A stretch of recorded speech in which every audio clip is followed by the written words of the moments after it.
legendary Dallas Cowboys wide receiver Michael Irvin stabbed one of his teammates at a barbershop. Now, the story goes, back in 1998, the Cowboys, they had a rule. They had a rule that seniority goes first on everything if you were a rookie. And offensive tackle, 6'5", 318-pound Everett McIver sat in the barber chair when it was Michael Irvin's turn. That's when Michael Irvin yelled at him, "Seniority, seniority." You know, he said it about 4 times. And then he said, "Punk, get the F out of my chair."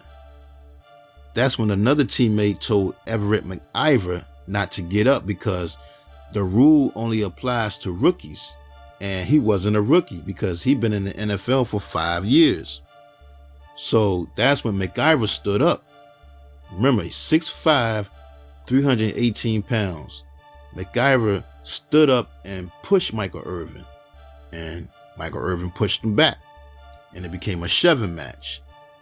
That's when McIver ended up grabbing Michael Irvin and threw him towards the wall and punched him in his mouth.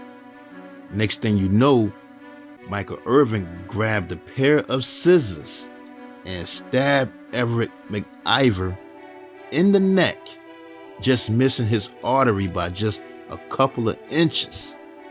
Man, blood was squirting everywhere, they say, as McIver screamed like crazy. Now, they say during that time, Michael Irvin was on probation for an incident involving a motel room, drugs and strippers, and Dallas Cowboys owner Jerry Jones didn't want to see him go to jail.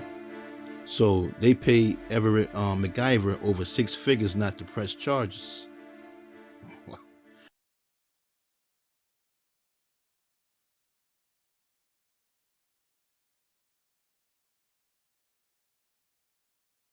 And another thing she didn't tell Al Green was she was also seeing a psychiatrist.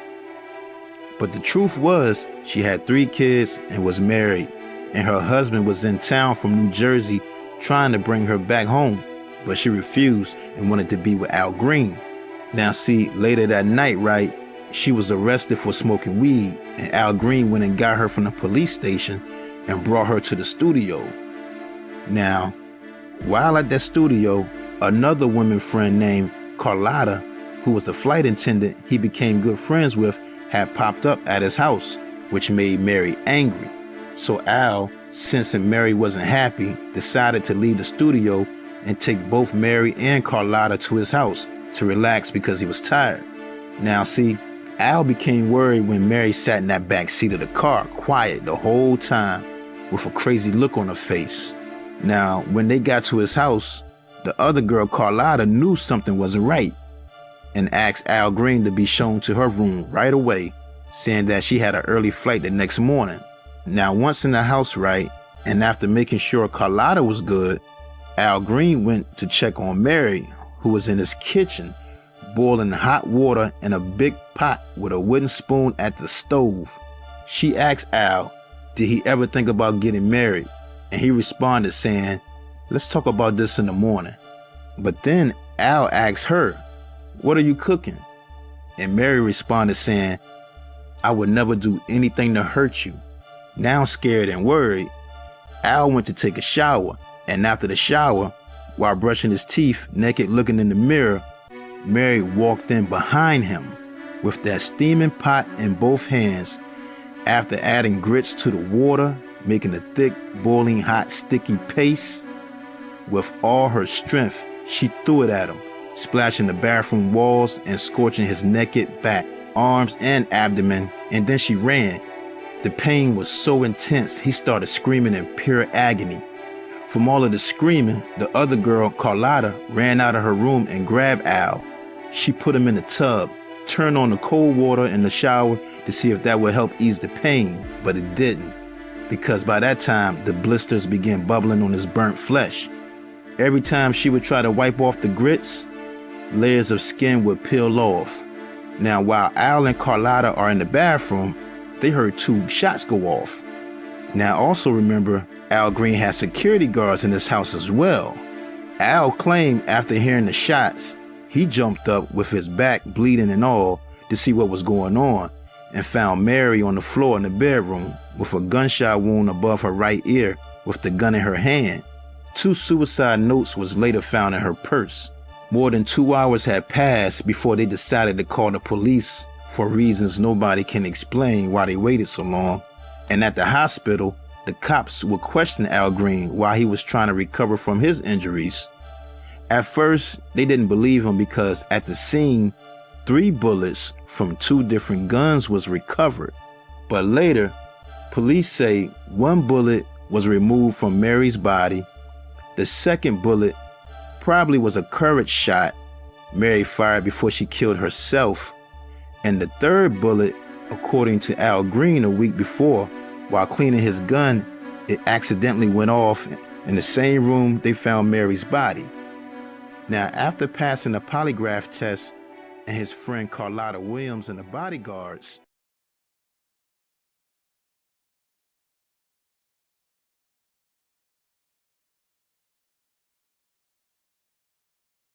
but they still lived together in the same house, sleeping in different bedrooms until Al got his apartment, which wasn't going to be ready until October that year. Plus, Al was getting ready to do big things, and him and his group, Booker T and the MGs, got back together for the reunion album. Now separated from his wife, Al was headed out of town to work with an artist, but instead, he stayed in town to watch the Thriller in Manila Joe Frazier versus Muhammad Ali fight that night on the big screen at the Coliseum.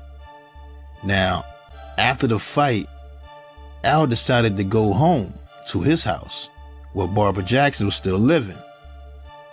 That day, on October 1st, 1975, early morning around 3 a.m., when Al came in the house, a guy with a gun ambushed him, demanding money. Al told the guy there wasn't no money in the house, and that's when the guy tied his wife up to the chair and told Al to get on his knees. And he shot Al 5 times in his back, killing him instantly. The guy ran out, and that's when his wife managed to knock over the chair and free herself, run out into the street screaming for help. When the police got there and asked her what happened, Al's wife, Barbara, told them that when she arrived home from the beauty parlor at 11 p.m., she was ambushed by a young black man inside her front door. The guy pulled out a gun and demanded money, and after she told him that there was no cash in the house, he tied her to the chair with an ironing cord, then ransacked the house searching for valuables. She also said that the shooter called Al by his name, so whoever it was knew him. But the police say, well, how come nothing's out of place in the house? And Al's wallet and jewelry were still on him. On April 21st, 1976, Sergeant Hester from Memphis Police Department said they were investigating 4 suspects and expected to indict those suspects within a month. Those suspects were his wife, Barbara Jackson, and her anonymous boyfriend, her friend Denise LaSalle, and Nate Doyle, who were all at Al's house the night of the murder. Now, the first suspect was Al's wife, Barbara, who at first was linked to the murder because she had shot Al before, months earlier. But Memphis police believe that she was the potential victim of a plot intending to frame her as lead suspect. Barbara's boyfriend, an unnamed black Memphis police officer, was also under allegations as the possible shooter in Al's murder because neighbors say they saw his car in Al Jackson's driveway, but all charges were dropped when he passed a polygraph test. Now, blues singer Denise LaSalle and her boyfriend Nate Doyle was also there that night, but Nate Doyle ended up killed in a police shootout in Seattle a year later in 1976. Also, Rumors say that Barbara and her friends didn't expect Al to come home that morning because he was supposed to be going out of town, and that he surprised the four at his house. To this day, the case still remains unsolved all these years later, and all types of rumors came out after Al's death. Some say he was getting ready to sue Stax Records for unpaid royalties. I know Isaac Hayes sued Stax Records twice for millions for unpaid royalties. And right after Al's death, Stax Records was financially destroyed after a bad distribution deal with CBS Records at the time, which was ran by music mogul Clive Davis, which forced the company into bankruptcy in late 1975 after Al was killed. Now, Memphis producer Jim Dickinson said he believes the same people who took out Stax Records also took out Al Jackson.